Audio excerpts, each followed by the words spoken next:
everyone. I am pleased to introduce Dr. Jennifer Produjer, PhD research scientist, Children's Health Research Institute of Manitoba. How are you doing today? I'm well, thank you. How are you? I'm doing very well. So, who is Jennifer and what is your role?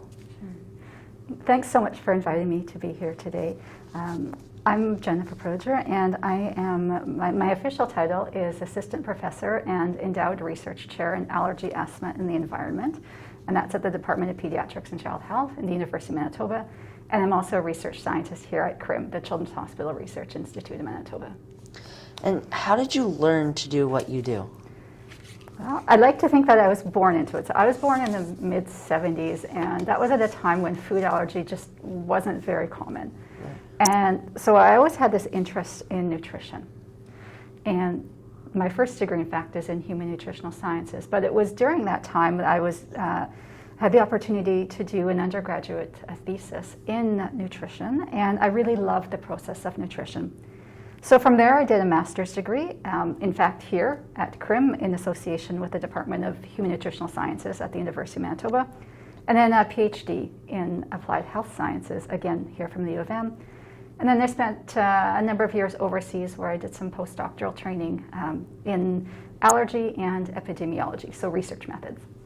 What inspires you to do what you do? Well, I love to ask questions, and I love to have really meaningful answers to those questions. And I think the people who know the most about a particular condition, so I'm interested in food allergy, are the people who bring that lived experience to the table. And so at the end of the day, it's the families with whom I work, through research and engagement, who really inspire me. Did you always want to be a scientist, and what is your area of research? Sure. So I've always been interested in nutrition.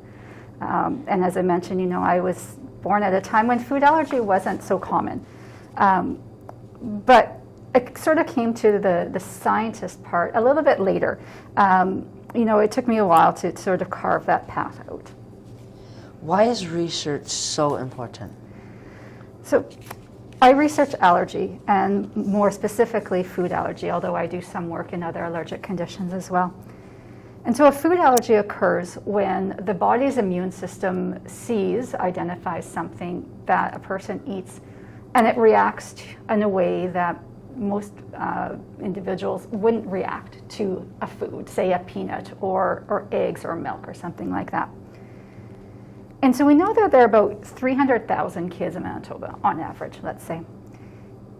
Recent data from Canada would suggest that about 7% of Canadian children live with food allergy. So in Manitoba, this means about 21,000 kids. Most of the tertiary allergy care in our province is in fact provided here in Winnipeg.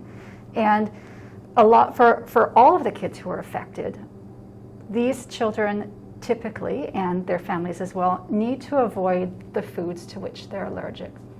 So my research interest really centers around what that avoidance does to the family, how they manage what we call the burden of food allergy. Because I think what we also need to understand is what food represents. So food, of course, we know is a way that we feed ourselves. It's how we nourish ourselves physically. But food provides so much more than that. It's a way that we connect culturally through a faith.